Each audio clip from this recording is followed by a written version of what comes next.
Right, we're live. Hello, everyone. And tonight we have Ben online, and Ben will hopefully be here regularly. We've moved from Wednesday slot to Friday, but I don't know. I think is it okay to go back to Wednesday? All being well. Well, it depends. I think what way we can make it, because I know we do other things as well. We talk to other people. I know you've been interviewing Caroline as well. She's been interviewing you. So it depends. I think, Chris. Yeah. Okay. Well, first of all, what's Hapanwo? Which is what's your website again? Hospital Porters Against the New World Order. It is Hapanwo, yeah, and that's what it stands for. Could you give us a roundup of what's been on the you've been broadcasting this week, and news about Panwo, first of all, and also I think you've written some books, haven't you? Yes, not all this week, no, but the books took about 3 years to write. But on the website, I've been doing an awful lot of filming of videos. I've done several videos on aliens and UFOs. I've been focusing very much on that this week. It's one of my favourite subjects. I've done a couple of videos about the two alien stories, the Rua incident, which is a close encounter which a number of children had in 1994 in Zimbabwe, southern Africa. And also what's called the Alien Interview, which is a film. It's like a strange piece of videotape that supposedly shows an interview with an alien. That is, an alien being interrogated by some people in a darkened room. There's been a lot of questions over whether both these cases are genuinely ET or not, whether they are fakes or something else. I think both of them are genuine, so I've been focusing on that. I've done a radio show as well about the very grim subject of human trafficking, which is a very unpleasant subject indeed. But I have the books. This is my book, Roswell Rising: A Novel of Disclosure, which is actually all about disclosure. It's about the UFO subject. I asked the question about what would happen if, instead of all the lies and the cover-ups we had about the UFO subject, we got the truth instead.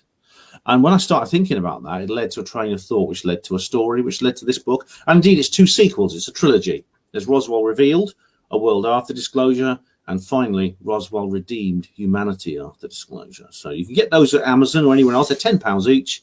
And they're nice. They're pretty thick books. They make great Christmas presents, actually, for any any tinfoil hat wearing loony friends or family you might have. So check those out. Definitely. Actually, a lot of red herrings with Roswell. Hell of a lot of red herrings that they put out. Definitely. Deliberately, there's been the Roswell incident is like just one of many incidents where the government have gathered decisive physical evidence of the presence of an extraterrestrial intelligence engaging the human race. And they've covered it up, and they've done it using several different methods, including disinformation and fake stories, weather balloons, swamp gas, etc., etc. So, that's my focus this week. I think, seeing as next week it's all going to be about the general election, I thought I'll get the aliens out of the way this week. Well, I went through these leaflets with Caroline this morning. I had a bit of a laugh over it because, quite honestly, you might as well read, I don't know, Donald Duck and Mickey Mouse. We haven't had all of them. We've had a few. I haven't had all of them. To be honest, I don't really pay much attention to them. I mean, I know I'm pretty much a single issue voter now. I think the Brexit issue now is primary. That's the whole future of the country, I think, depends on that at the moment. It really, really does. So let's just see what happens there. I don't vote. I've given up. The last time I voted was to come out of the EU. I don't call it Brexit, to leave the EU. And the time before that was in the early 2000s. And that was it, really, because the way I look on it, countries are ruled by usury scammers and industry, and they're run by civil servants. And government is there to take your mind off of the first two facts. Oh, well, yeah. Oh, it's I will vote in this general election, but it's a complicated subject. I'll cover that next week. I really will. It's just okay. I don't want to get too much into it. It's quite depressing, actually. But I was going to bring up this week about some quite interesting facts around what was his name, Prince Philip, and the 50s when he's supposed to have had a meeting with an alien. Now, I don't know very much about it.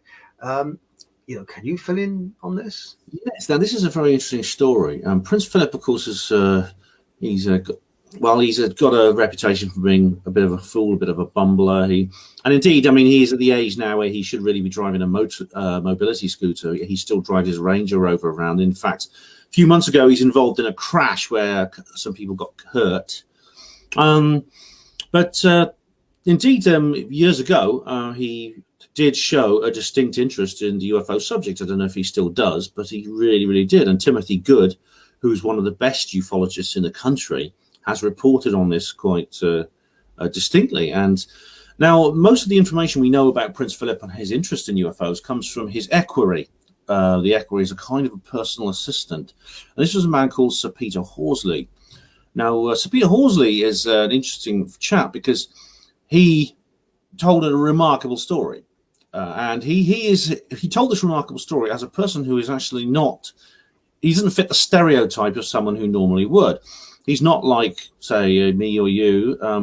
He doesn't have a reputation for being a bit eccentric. So Peter Horsley was, first of all, he was in the Royal Air Force in World War II, and actually was he commanded a squadron in World War II, and he was had to take on the Luftwaffe in the Battle of Britain. He also was on the organising committee of NATO, and so he was, along with several other people, oddly enough, Admiral Sir Lord Hill Norton, who was also very keen on UFOs. They were both on that organising committee. Lord Hill Norton, of course, had commanded a battleship in the war, in the Battle of the Atlantic. Again, very keen on UFOs. Doesn't fit the stereotype. But anyway, so Peter Horsley then went on to be. He was put in command. He was actually the leader. He was actually the leader of Strike Command. He was Air Chief Marshal of Strike Command. Now, Strike Command is the nuclear button.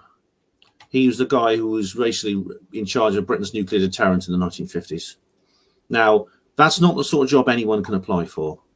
It's a sort of job that they would not give to anyone who had not demonstrated complete and total mental health record that's completely clean. When you're in charge of nuclear weapons, they can't let anyone who's in the least bit unstable be in charge of it. So the skeptic stereotype does not fit with Sir Peter Horsley at all. So what the story he told was that he was invited to a house in London, and a friend of his, a lady he knew, said, "Oh, there's a man who wants to meet you, Mr. Janus. He said he must have an urgent meeting with you, and he wants you to pass on some information to Prince Philip." And he says, "Okay." So he met with this guy in this house. They had a conversation in which Mr. Janus warned Sir Peter about the dangers of warfare in the modern world, and about how it was so destructive now that it could no longer really be undertaken, because it would just destroy everything. And he gave several other messages. Now, what's interesting is Sir Peter felt that, first, he was surprised how much this man knew about the military. He got the impression that this guy knew a hell of an awful more than he should. He had access to classified information. And he also felt very strange in the presence of Mr. Janus. He felt that this man was reading his mind. He felt he was kind of like looking into him and just reading his thoughts. It wasn't like being in the presence of somebody normal. Now, Sir Peter actually, he concluded that he was dealing with a man from another world. He was dealing with an extraterrestrial. And he reported this to Prince Philip, and the prince was very interested. So that's actually, Sir Peter actually wrote a book called Sounds from Another Room, which is his autobiography, which describes his life. And it just goes to show that the extraterrestrial presence is not something which is just lies in the domain of people who are like loonies and losers and the way they like to portray us. Tinfoil hat wearing guys with binoculars standing on hillsides with cameras pointing at the sky. No offense, Win Keach. I mean, there's another example that's actually happened this week. A guy's called, what's his name? Mr. Fruhuff. Mm-hmm. I'll just find his full name. But he is a pilot of the SR-71. Now, the SR-71 is it's a very, very high-tech surveillance reconnaissance aircraft. It was completely secret for the first 10 years of its existence, David Fruhoff was one of the men selected to fly it. He was an US Air Force pilot, highly acclaimed. Sorry? Shot down. I think a chap called Gary, off the top of my head, I think it was Gary Powers that was shot down. Yeah. That's a U-2 spy plane, which is it's a different aircraft, but it played a similar role. Very high, very high flying aircraft, completely secret, completely unknown outside the program. And so this is very similar. So again, this is something they wouldn't just bring anyone into this project. Yet this guy now is supporting Bob Lazar. Bob Lazar is a man who claims to have worked at Area 51, back engineering flying saucers. Now, he's been accused of being a loony and making it all up and just being interested in sensation. Yet this man, Dave Fruhoff, says, oh no, what he talks about, the anecdotes of life at Area 51, he would only know these things if he'd actually been there. Now, if he's been to Area 51, well, what's he been there for? I mean, David Fruhoff says there was a place on Area 51 that no one else knew about called Site 4. And, of course, he didn't know anything about it because it was not his need to know. If he asked questions, he'd be told to mind his own business. But Bob Lazar talks about somewhere called S4. This, I think this leads validity to Bob Lazar's story. So it's interesting that really the skeptics, asked the skeptics to think twice before they make the kind of derogatory statements they make about people who have an interest in this subject or gather evidence for this subject, because it's not always people who tend to be on the fringes of society, who are untrustworthy, mentally ill, etc. They're the exact opposite. They're people who are considered pillars of the community, who are given the most irresponsible jobs that can be done. I mean, managing nuclear weapons. I mean, you can't put a loony in charge of that. You destroy the world. Well, look at the other thing. He actually believed he was head of fighter command during the Battle of Britain, and he believed in life after death, and he also believed in fairies. He actually ran a society. If you can look that up on Wikipedia, but this idea of people that look into UFOs and things like that as tinfoil wearing loonies is actually in the establishment's best interest to project that image. Well, you want to make people look loony, that look into it. It's a bit like World War II veterans. It's very nice to see them with all their regalia and their medals and saluting, but that doesn't represent all World War II veterans, including my late father, because he detested the British Legion and he never wore his medals, even though they were very impressive what he got, because he detested militarism and he was a conscript. So you notice the establishment always wants to put you into a pigeonhole. Oh, yes. UFO must be a loony. Yeah, indeed. There's documentation that proves this, because it was actually documentation, something written by Admiral Roscoe Hillencutter. He wrote this in 1947. He was the first head of the CIA. And he said that we are soberly concerned about the flying saucer phenomenon, which is what they called it back then, because it is a real thing. Although we must, in order to manage this information in regards to public relations, we will make the people believe that it is nothing at all, that it is completely nothing worth thinking about, through official ridicule and denial. And indeed, that policy continued for 70 years. It only ended in 2017. So that's a really astonishing indictment on the way UFOs have been portrayed in the media and the people who are enthusiasts for them. It's completely factually false, but it has maintained this truth embargo, I say, for 7 decades. What about Admiral Byrd in 1946? How do you feel about him? Because he was he was an admiral, wasn't he? He was top man, and he's supposed to have encountered quite a few strange things in the Antarctic? Yes, he was part of Operation High Jump. In fact, he was one of the commanders, along with Admiral Richard Cruzen and Admiral Forrestal, James Forrestal. Now, these 3 men commanded a task force, a naval task force involving over 40 ships, which set sail for Antarctica in the end of 1946. It has to be. I mean, the seasons are reversed there, so the summer there is our winter, and it's far too cold and dark in the Antarctic winter to do anything. So they basically, as soon as the season was warm enough and light enough, they sent ships down there. Now the mission of Operation High Jump was to establish a scientific base and prospect for minerals and things like that. Now, I don't think you need a fleet of warships to do that. I don't really see.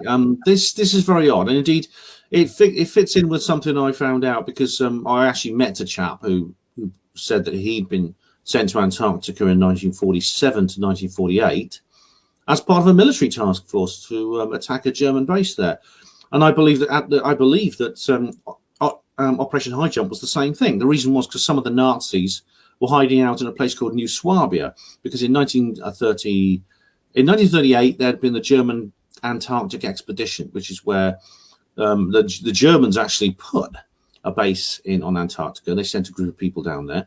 And I believe at the end of World War II, when the Nazis were all fleeing, they very famously, many of them went to South America. Some of them went to Antarctica, to the Antarctic base. And indeed, it's rumored that Adolf Hitler was among them. Because there's no evidence that Hitler died in that bunker in Berlin. It was revealed in the newsreel. We was told at the end of the war in 1945, it was told that Hitler had killed himself. He and Eva Braun, his partner, who he just married, had committed suicide in the bunker just before the Red Army captured it. Now, there's no evidence for this at all. We were shown a body, which could be anyone. It's a very badly a beaten body. Probably it's just a soldier they dragged off the streets. And there were dental records. The dental records of that body don't match Hitler's dental records. We know that because in 1994, when the KGB files were opened at the end of the Soviet Union, those dental records were revealed and they don't match, which means there's no evidence that Hitler died in that bunker. The witness testimonies, the people who said that they witnessed their suicide and the burning of the body, in that film Downfall, that sounds to me like the witness testimonies don't match up. So it's quite likely that Hitler escaped. What's more, when Hitler left, what's the man he put in charge of what was left of his empire after he escaped, which is basically nothing, it was just basically that bunker, was a chap called Admiral Dönitz. Now he was in charge of the U-boat fleet, the dreaded U-boats. That is the German submarine force. Karl Dönitz. Now he would be the perfect guy to organize an escape, because if Hitler was going to get out, he would need to get out by submarine, because the only German east coast is like the Baltic Sea and the North Sea, and of course by then the Allied navies were completely controlling it. But he could have got out by submarine. That he could have escaped by submarine. So that's my guess, is that Hitler managed to get in an aircraft, possibly a captured Allied aircraft, fly to Hamburg or Cuxhaven or one of these other places, get on board a submarine and get out there, and that's how he did it. Well, there's several theories. I mean, when I was a kid in the 60s, everybody said, what happened to Hitler? Nobody knows what happened to Hitler. It's a big mystery. And then all of a sudden in 1970, it was, he killed himself in the bunker. But before then, it was, what happened to Hitler? And it was a time when Smith was heading what was then Rhodesia. My father always said, if you put a moustache on him, he looks a bit like Hitler. Perhaps it was him. But is he joking? But there are several theories, and there's a Swiss chap now that was talking to what's his name now? In Canada, and what's his name? Brian Rowe. And he was speaking to him, and he reckons that there's a lot of eyewitnesses that showed that Hitler actually, he had a house that was very close to the Swiss border, and he was flown to this property, and this Swiss chap was taking pictures of this property, and he could have just literally walked over the border. Now, that's one theory. And there's an American that actually was a POW, but there was allowed out to work on the farms and that. And he actually saw Hitler, and there's several eyewitnesses that saw Hitler. But then there's other eyewitnesses that saw Hitler in Norway. And they're everywhere. That's the problem. The problem is there's people who, as soon as the war ended, there were people claiming to have seen Hitler. I don't think people believed the whole thing. The idea that he'd survived became quite a commonplace so-called conspiracy theory. He was seen in the United States by many people, probably just somebody who looks a bit like him. But the most credible reports actually come from South America. There's even a photograph. Gerard Williams found this photograph. He wrote a book called Grey Wolf, which was all about this. That Adolf Hitler was living in Germany and actually died in 1962. There's another person who's a possible candidate from Brazil, an old man. He was known as the little German man. He was actually lived in a remote town in Brazil and married a local woman, and he actually lived until 1983. Actually, when he was in his late 90s, and there's a color image of a man. It's not very good quality, but standing next to a woman, and the rumor is that that's actually Hitler under a fake identity. Now we know that the governments of the Allies, when they were victorious and they completely decimated Germany, they had to divide the spoils, and of course, part of that was human knowledge. Germany's massive technological lead, which they'd enjoyed through the war and beforehand. Germany's always been one of the most technologically advanced countries on earth. They have a great tradition in engineering. They were basically taken by the Allies and went to work in the United States, in the Soviet Union, a couple went to here in Britain. Now, some of them did it so openly, people like Werner von Braun and Hermann Oberth. They worked for NASA. They designed the NASA's rockets that were used in the Apollo missions and things like that, which were basically based on the V2 ballistic missile, which caused havoc in London.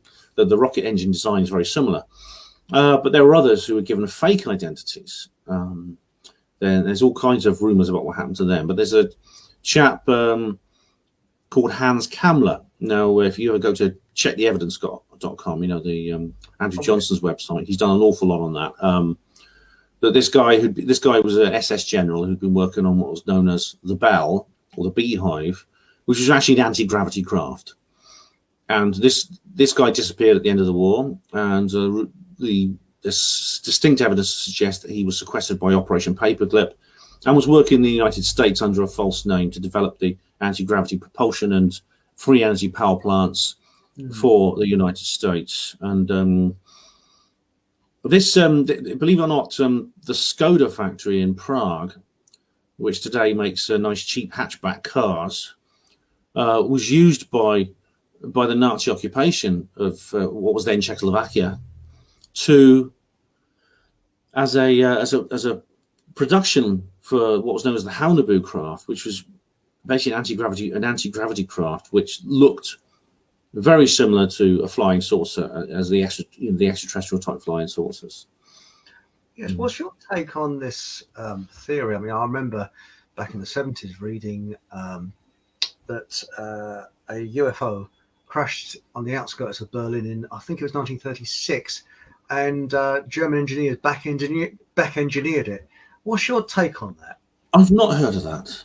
But I know that these things have happened at various times throughout history. And certainly Roswell, I know, is not the first. There are some that go back much further. And indeed, the same thing seems to have happened, that it was kept secret. When it happened, it was kept secret. By whichever country whatever country it happens to be, it's kept secret. There's a global policy in place, I think. I think you're right, because I, for example, do not believe that the Egyptians built the pyramids. Because how did a civilization go from virtually nothing to incredibly advanced, and all of a sudden can't even build the pyramids again and go backwards? It's interesting. It is an interesting conundrum, and indeed, there's very distinct evidence that the Sphinx, the huge statue, the lion with a man's head, that because of erosion on the monuments, we know that it couldn't possibly have been built during the time of the ancient Egyptians, because back then Egypt essentially had the same climate as today. It was a desert. Yet the erosion patterns on this monument are from rainwater falling on it. You see the same thing among the natural rocks in the area. The thing is, like, you have to go back to round about the 5th to the 7th millennium BC for that climate change, which turned North Africa into a desert. Before then, it was actually savanna. It actually had abundant rainfall, and there was no desert there. There's even rock carvings showing lions and giraffes and hippos and things like that in the middle of the Sahara, done by people at the time, which shows that it had the same essentially the same climate as Central Africa today, which means it was a lot wetter and had rainfall. So either whatever culture created these monuments, and if you assume that the pyramids date back to the same time, they obviously had access to very high technology to cut and move those stones to such a degree of accuracy. And we're told that the ancient Egyptians they created these things, but they hadn't invented the lever, they hadn't invented the pulley, they hadn't invented the wheel, they didn't have any iron to smelt steel or anything like that. They used bronze tools, rollers, manpower. They didn't even use donkeys or camels or anything. I mean, I can't buy that for a second. I really don't. They could create something like that. And there's no pitch on the inside of these buildings because the only way they could have done it would be with electric lights, because there would have been pitch on the inside of the building. They wouldn't be able to get it all off, and they haven't found. How would you light it? How would you light it? Because if they had used like open naked flames, there would be the residue. There would be the residue inside the corridor and inside the various chambers, and there's none. Precisely. So it would have to have used something other than a naked flame. And the official theories are they reflected sunlight up the passageway. And I thought, well, that wouldn't do very good. I mean, it wouldn't go very far, would it? I mean, you can't light your house that way very easily. Well, they come up with these weird. I mean, when I was a kid, teacher would say, "Who built Stonehenge?" And you put your hand up and you say, "The Druids." Correct. Wrong. They found out it wasn't the Druids. They used it. They didn't build it. But when I was a kid, it was believed that they built it. Oh yeah, see, the Druids was basically a priestly caste of people who lived in Iron Age Britain, and that's really from about 1000 BC to the time of the Romans. So it's about 1,000 years. But the Stonehenge is far older. Stonehenge goes back. Well, the main monument was constructed, I think, in the 25th century BC, and there's signs of construction there dating back much further, to a time before we had the Iron Age culture. The Celts were there. These are the Celtic people, and who spoke Celtic languages and things like that. Which it goes back much earlier than that. It goes back far earlier. Well, there's evidence. We have a kind of actually went to Ireland. There's evidence that they actually visited there, and they visited Britain. Oh yeah, I mean you see the same sort of things in Ireland. You see the same things in France. We've had a lot of our past hidden from us. We know very little about it. A lot of what we do know is kept from us, usually for political reasons. As George Orwell said, "He who controls the past controls the present, controls the future, etc." So, if anything comes up in the past which is not deemed politically correct, it's cancelled, it's banned. It's considered verboten, so they just don't talk about it.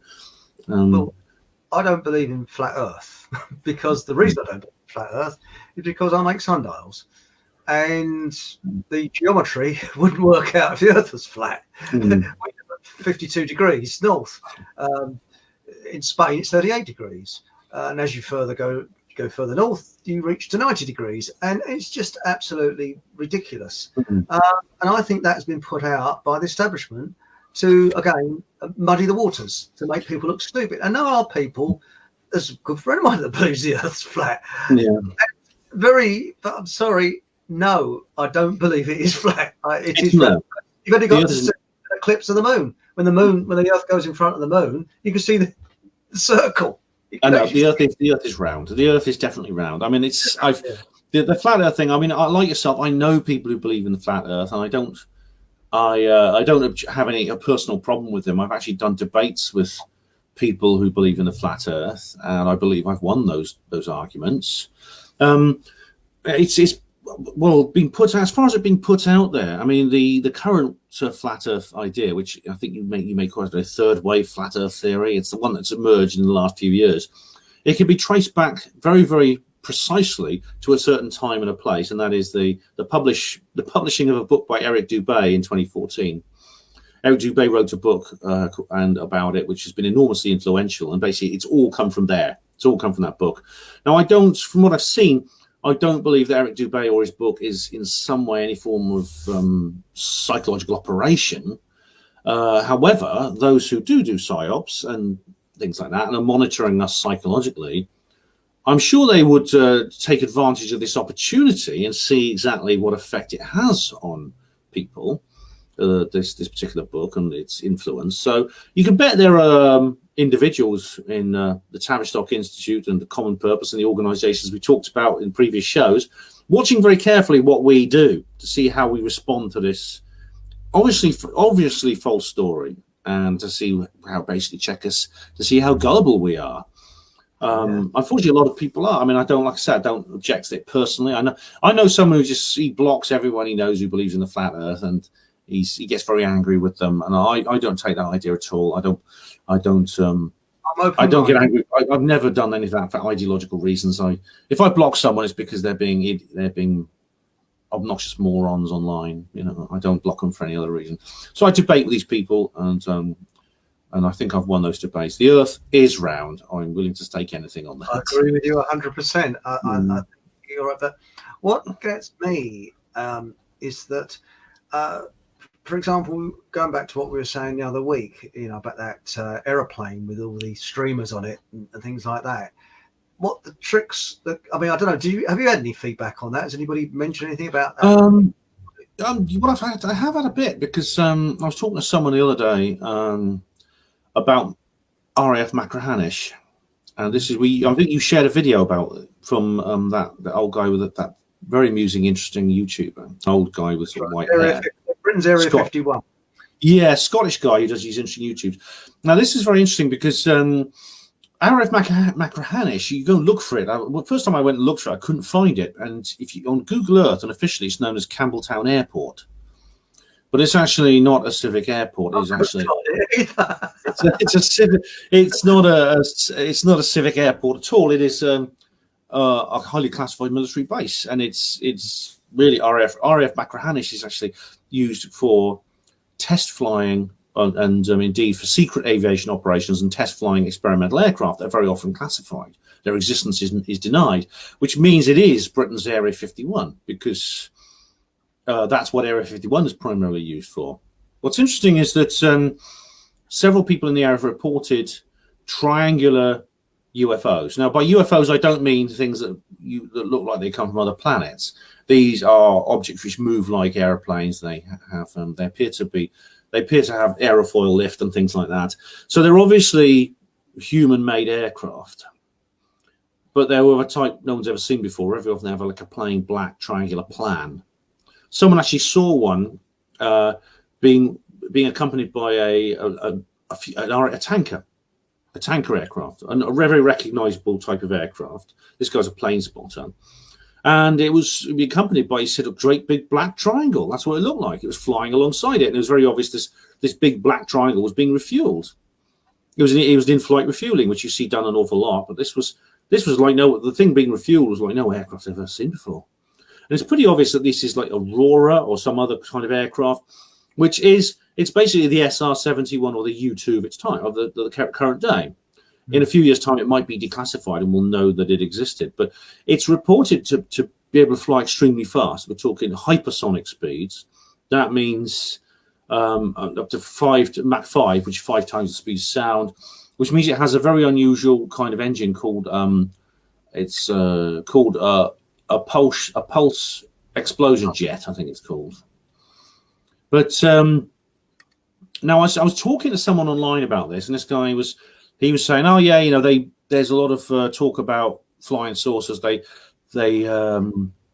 know, he says I was on a part of a research team at Boscombe Down, and yeah, the flying saucer nuts used to turn up and try and see where the aliens are, and well, you know, this was always encouraged because it distracted people away from what was really going on. And what's really going on is experimental aircraft. That's the real thing. And so they used to put out these flying saucer stories deliberately to try and confuse, to muddy the waters, to make people think there were aliens around.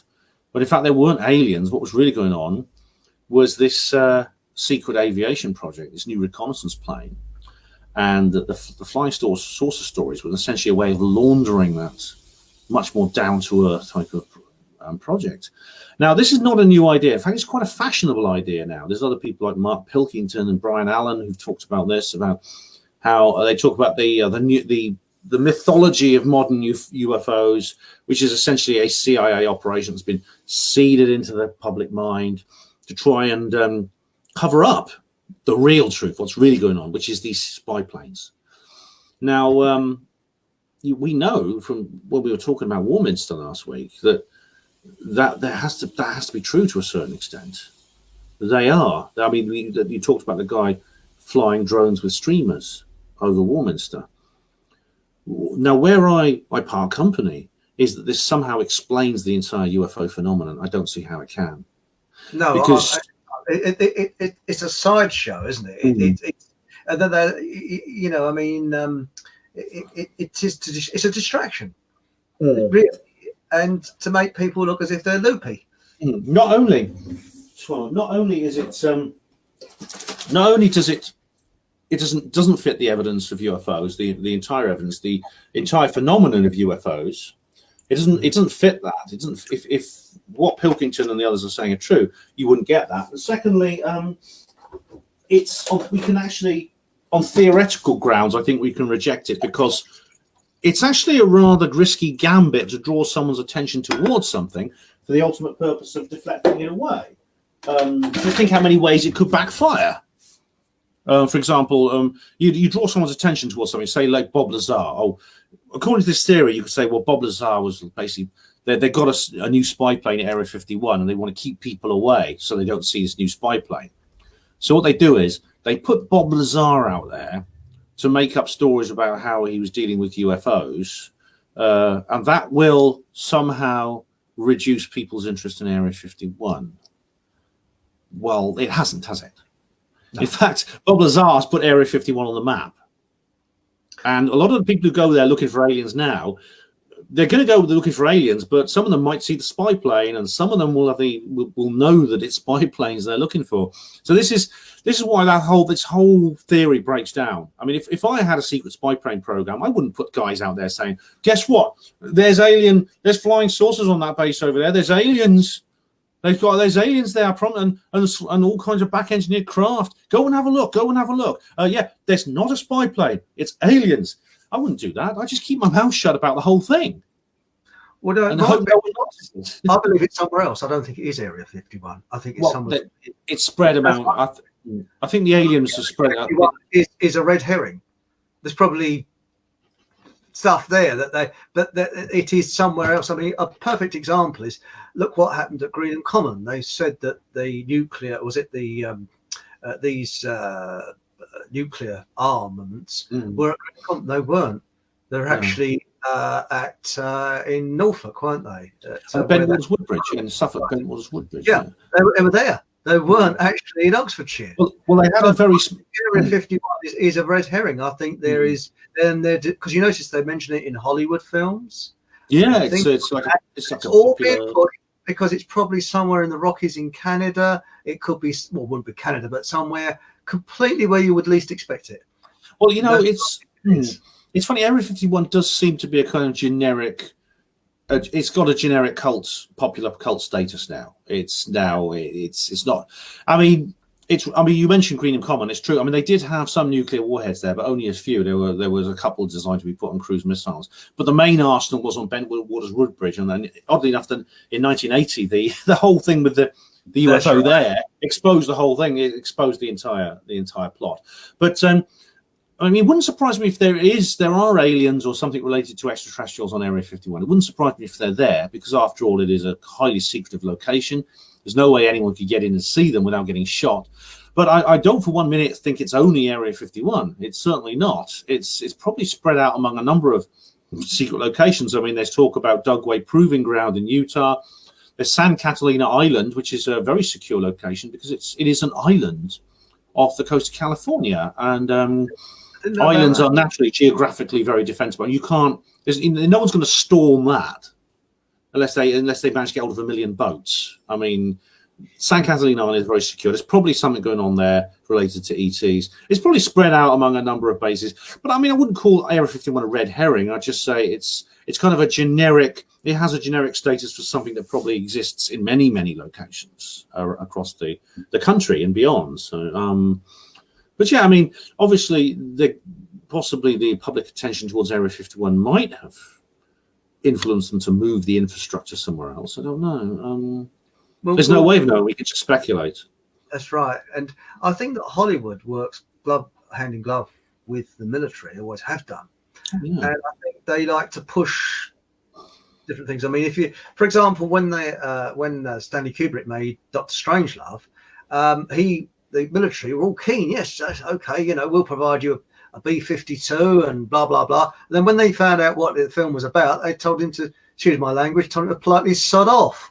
Yes. When he made the film, at the beginning of the film, I didn't realise he actually got the still photographs from James' defence book, and he made the still photographs look as if there were two B-52s, with a tanker on that, and they actually, from this book, they made a complete mock-up of a B-52, and the military got really twitchy and said, "Where'd you get that B-52 from?" They didn't realise they just got it out of James. I think it's James Defence Weekly, or something like that. But I mean, I think that Stanley Kubrick was a near genius when it comes to film.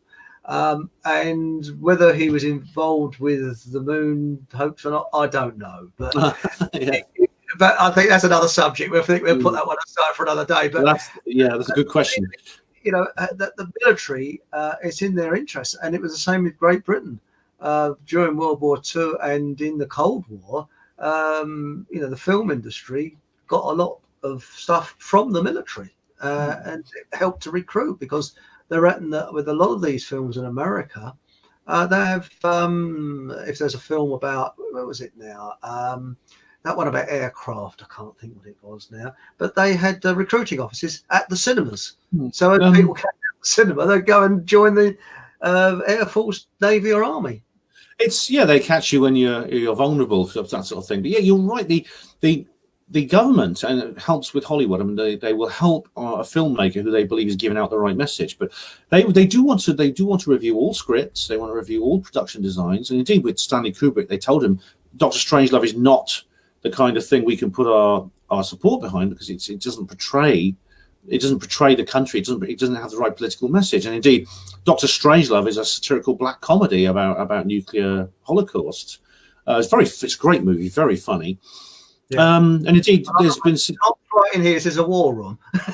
It's a classic jokes in that film. Yeah, Peter Sellers is just brilliant. He plays 3 characters, and he's brilliant. Sorry. He's got these. That's I think that's meant to be Henry Kissinger. Mark Devlin says that's meant to be Henry Kissinger, because it's the guy who can't stop doing the Nazi salutes with his fake arm. But it's superb. I say, do go. If anyone watching, do go and see it if you've not seen it. It's absolutely fantastic. But isn't it? It's funny enough. Like now, Independence Day is a very interesting film. I mean, I think it's a very bad film. It's extremely. It's a crudely made, crudely written, badly acted, very, very monolithic, kind of shallow and simplistic film. It's about alien invasion. Alien invasion films vary enormously in terms of technical creativity and intellectual content.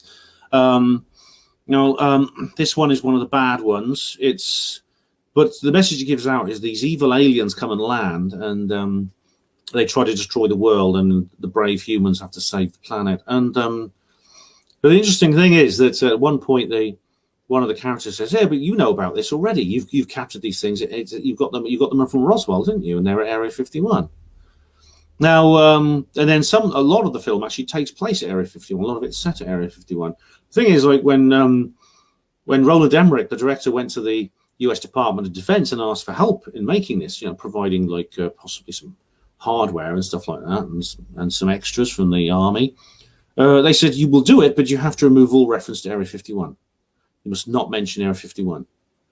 And he said, "We can't do that because."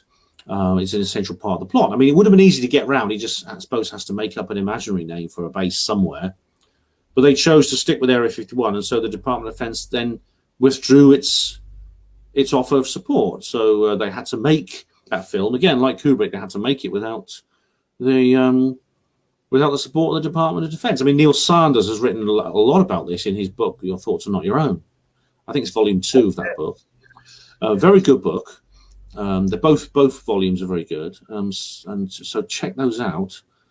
But it just goes to show, doesn't it, like the arts and entertainments are not just there for that. They are there for political reasons. They have a political purpose. There's no doubt about it.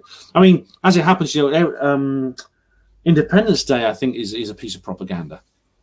It definitely is. And I mean, its advertising and its marketing was incredible. I mean, and indeed for the follow-up one, it's exactly the same. I went to the cinema for Independence Day 2, and I was watching a completely different film. The staff at the cinema were wearing this T-shirt which said, Independence Day 2 on it.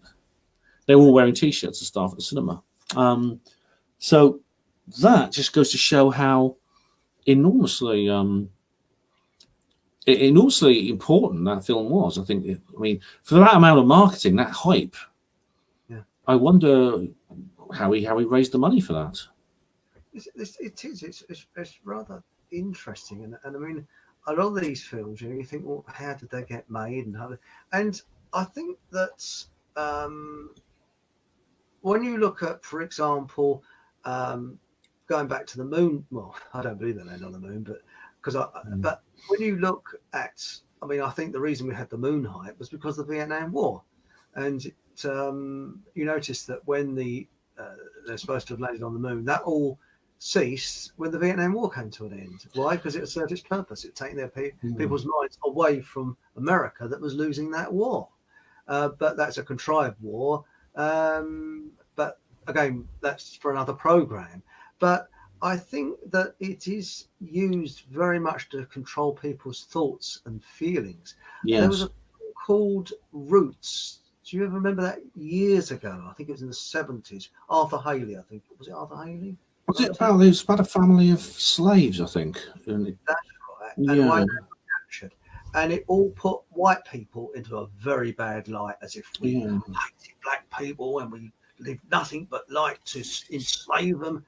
And at the time, the newspapers were hyping it up, and there was violence in America and as well as Britain, where people, black gangs were actually attacking white people because they'd seen that film, and it was causing race violence. It's how powerful films like that can be. And they found out that most of the film was fiction, really. Yeah, of course, it was a novel. I mean, it's the thing. It was a novel. Now, this is it's sinister because it takes us back to what we were talking about previously about the Tavistock Institute and cultural Marxism, about how these kinds of things are used essentially to do exactly that, to create this tension and to create this conflict. And I mean, it's ironic that when that came out, it was quite unusual, that kind of a film with those kinds of themes. Yet now, I mean, if you want to find a publication, a film or TV series or a book that portrays white heterosexual men as evil, they're everywhere. Yes. They're absolutely everywhere. I mean, A Time to Kill. There's several soap operas and TV series portray this. It's in adverts.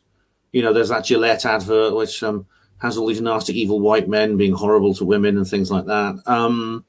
It's everywhere. It's absolutely everywhere. There's was Ku Klux Klan, for example. Yeah. Now, I know there are some pretty evil people in the Ku Klux Klan. I don't know enough about them to pass any form of judgment at all, but I have heard both sides of the story, and I will just remain neutral. But one side of the story is the Ku Klux Klan was formed because after the American Civil War, it was a lawless society, and they were a kind of police force, and they protected. Now, this is one side of the story. I'm not showing any bias or anything. I don't know enough about it, but this is what I was told by an American. He said, and they protected black families as well as white families. Yeah, because all these gangs roaming the countryside, and they needed this Ku Klux Klan. And because there were so few of them, they decided to dress like ghosts to frighten people. But they protected black as well as white. It's a police force. Now, I don't know whether that's right or not. I'm just giving what an American told me. That's it. I mean, I don't know specifically whether it's what's true or false. I know that there's a film, a very old film actually, called Birth of a Nation by D.W. Griffiths. Yes. And it's not a silent film, quite a long one. It's almost 3 hours long. I've actually watched it. It's right. I wasn't. I mean, again, it portrays the Ku Klux Klan essentially as you portray it. It basically during the Reconstruction era, which is basically after the Confederacy had been completely obliterated, as it's portrayed very well in the film Gone with the Wind. That the Ku Klux Klan actually did keep law and order, and they're welcomed by people of all races for that reason. And again, in this film is now banned. D.W. Griffith's Birth of a Nation. I mean, it's on YouTube, but you won't see it in any official capacity. The D.W. Griffiths Awards, which is like a filmmakers awards, it's had its name changed. I mean, D.W. Griffiths himself has been essentially written out of history. He's gone down the memory hole because of this portrayal of the Ku Klux Klan. It doesn't mention, for example, that throughout its, I mean, the Ku Klux Klan really has fallen out of favor, but during its heyday, it actually formed a joint movement with several what were called at the time black nationalists, and such as what was, I think it still exists, the Nation of Islam, which was led by a guy called Louis Farrakhan, who's a quite horrible little man. He really is. But they formed an alliance together. They had a plan to split the United States into two countries. One was all black and the other all white. The black people only wanted 8 states, and they said the other 42 could go to the white people. But people involved with that included Muhammad Ali, the boxer, and he actually spoke at a Ku Klux Klan rally. He was actually a star. He was like a keynote speaker at one of their conferences. So again, history as it's portrayed may not be what actually happened. I mean, and to work out what really happened is actually quite difficult, because a lot of the records have been destroyed or they're off limits, and indeed, to look into it, even to ask the necessary questions, is considered morally reprehensible. And honestly, you could get into trouble. You could even get yourself kicked off social media for even discussing it. Well, that's right. So in a sense, this is rather like George Orwell and the memory hole. Do you remember? And Crime Think and the memory hole. Do you remember? Anything that was banned was literally put down this memory hole. It was destroyed. This was Winston's job at the Ministry of Truth, to rewrite history, to create fake characters, destroy truth, and replace it with fiction. And that's true. I mean, Orwell was something was true. And now we have this situation where we have this mythology now, which has no bearing in fact at all. It's believed by most people, and that is that and again, there's a reason for this, which we discussed on the previous film with the Tavistock Institute. That is, bad things happen. It's because of white heterosexual men. It's because of this degenerate section of the society which has caused all these problems. Without them, everything would be perfect, because these bad things would never have happened, because white heterosexual men cause this. And then very often you get, like in the film A Time to Kill, which is actually sad because it's got some good actors in, people like Samuel L. Jackson, who's a great actor. He's wasted in this film. But the evil white people in that film are like, they're just so stereotypical. They're one-dimensional, cardboard cutouts of sort of skinhead, red-necked, gammon-faced, unintelligent, bigoted, violent, cruel, and all these other things, and the reason there's a court case where Samuel L. Jackson plays the father. His young girl is raped by these men, and he gets his own by killing them when he goes to court. And it's rather like a rather nasty version of To Kill a Mockingbird. I think it may have been inspired by that. It's a much better book. One group of people against another. I mean, I don't doubt that the Ku Klux Klan did many terrible things and lynched innocent people. I don't doubt that. They probably bombed and things like that. Subject. I'll be honest about it, to actually pass any judgment. But I am interested to know the truth about them, because it's like most things, truth has been distorted and continues to be. They did carry out terrorist activities. That's true, planting bombs, as you mentioned, lynchings, things like that. But I mean, in the film Mississippi Burning, which is another of these really horrible, nasty anti-white kind of movies, you see evil white heterosexual men. There's a scene where they're basically attacking a church full of peaceful black people, and again, is it really that black and white? I mean, was there terrorism on both sides? I mean, in this attempt to start like a race war before they ended up cooperating. If maybe there were black organizations that carried out lynchings and bombings and things like that. I mean, I don't know actually specifically if that's the case, but I know that whenever you see these kinds of very one-dimensional, very kind of like almost like crude, very, very shallow kind of messages, there has to be something solid. There has to be something more complicated underneath it, especially when it's the usual boogeymen. The usual boogeymen are portrayed there, white heterosexual men. The usual boogeymen are portrayed in being evil white heterosexual men doing these evil things that our kind of people do. I think to myself, so they're trying to give you a message here. They're trying to give you a message. It's probably a false message, and it's definitely a message designed to generate hatred, bitterness, resentment about the past, fears for the future, and it's all centered on you. And that is a destructive thing. We talked about the Tavistock Institute beforehand, about how it had broken down, race relations have plummeted. When this has been around. I mean, they had a black president, President Obama, and a lot of these, say, affirmative action campaigns were actually introduced under his premiership. And it didn't make things better for black people. It made things a lot worse. It reduced employment, and things like that. And it created more and more racial tension, not less. Because it's not meant to, yeah. But by pointing something out, I'll give you an example. When I was at college, there was a couple of black chaps, but we didn't look at them as coloured. One was called George, and I can't remember the name of the other one.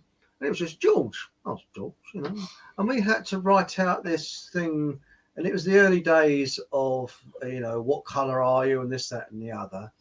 And we being sort of technical type people, we decided it said colour. We thought, well, why not get a British Standard colour chart? So I was sort of like magnolia with a hint. And we said, hang on, John, what colour are you, mate? Hang on. So, it depends on the light. And we thought, we've got to get it right. And of course, one came and said, what is this? Here's black, here's white. And all this.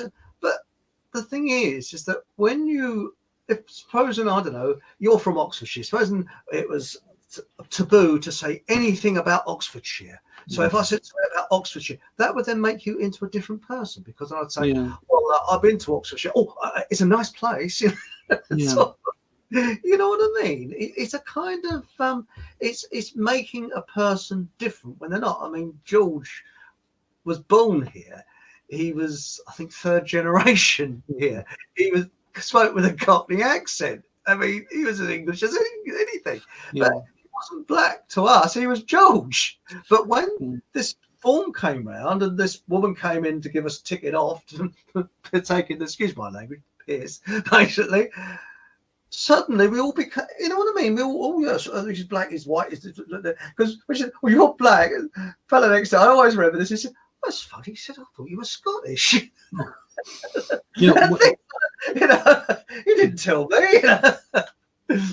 But I think that this is the thing. By having a race relations thing, you're making people different.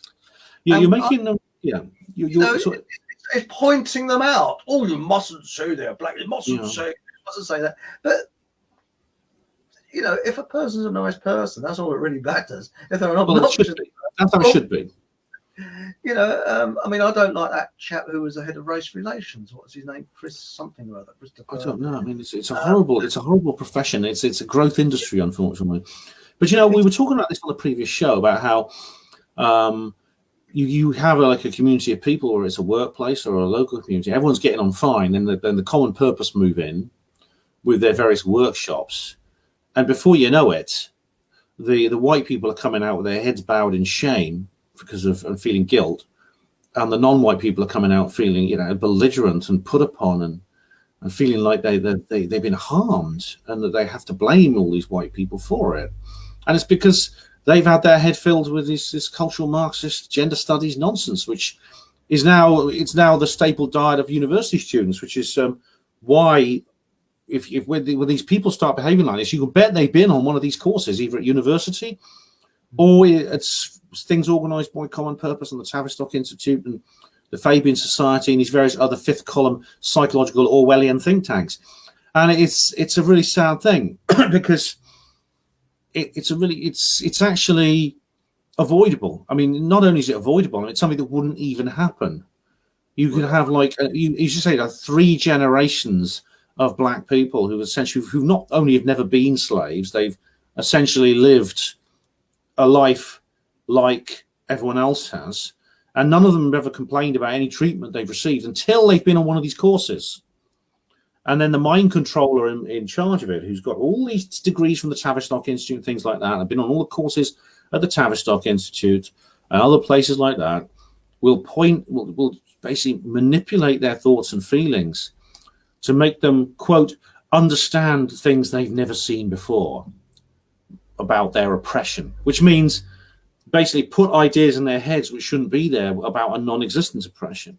And for the white people, make them realize their privilege and their horror and the horrible legacy of the society which they benefit from, which is another way of saying make you think you have privilege which you don't, and you benefit from something which you don't benefit from. It's complete falsehood, yet it is believed so widely and it's promoted so widely. You hear politicians talking about it, including some of the ones standing in the general election next week. These are people who may well be in government within a few days are saying this sort of thing. It's an extremely inflammatory situation. It's going to make people miserable. It's going to make people angry. People are going to get hurt. People are going to get killed on both sides. And that's the objective. That is the objective. Well, that's why they do it. Look at Northern Ireland, for example. Now, before 1969, there was very few Irish jokes were unheard of. And then suddenly we've got troubles in Northern Ireland and Irish jokes become the norm. And you notice since the troubles in Northern Ireland have kind of ceased, we don't have Irish jokes anymore. Now, I have reason to believe that was put out by the Tavistock Institute. Yeah. I mean, the whole situation. Yeah. Someone told me, was it Essex Blondes joke to push people down? Yeah, it's totally. I think we've been around the old programme up, because we've been on 1 hour. Oh yeah, Tempest Fugit. Yeah, we have that. Yeah, we haven't covered everything we wanted to, but then we could go into the other things in a future show if you want, Chris. We won't know. It'll be hopefully sometime next week. Well, we'll meet again on here, Ben. It's been very enjoyable, very informative tonight. And is there anything exciting? I guess there is something exciting come up on the Panwo. Well, yeah, I'm going to be focusing on the general election. I'm going to be providing full coverage of that on Hapanwo Radio and Hapanwo TV, and I'll be writing articles for the Hapanwo Voice blog. Obviously, we'll know by Friday morning what's happened, but I think it's going to be a different general election. It's going to be very different. I think it's going to be the most important one in living memory. What happens is anyone's guess, but we'll see. But that's a big subject. I'm wondering whether it'll be a hung parliament. Oh, I don't know. But let's talk about it when we next meet, because it's a big subject. We could do another hour on that easily. So for our viewers, what is it now? It's www.hapanwo. Yeah, HPANWO.blogspot.com. The best thing is go to Hapanwo Voice, hapanwo-voice.blogspot.com, and that's my news site, which I update most days. And check out the book, which you can get at all good bookshops. If you walk into a bookshop and this book's not there, it's not a good bookshop, and never shop there again. That's right. And it's available from all online retailers, including Amazon, eBay, etc. It's available internationally. You can get it in any country in the world. Excellent. And it's how much? Sort of £10. And convert that to the currency of your nation. Yeah. That's not much, is it, nowadays? It's not. No. It's a good book. It's like you see how thick it is there, and this is just one of 3. It's the trilogy. So there's 2 sequels. Buy early because Christmas is coming. Yeah, and once you've read this, you'll want to read the rest. Excellent. we'll speak next week. Yeah, right, you are, Chris. Thanks very much, and see you. Thanks for watching, everybody. Thank you. Oh yes, thanks for watching. There we go.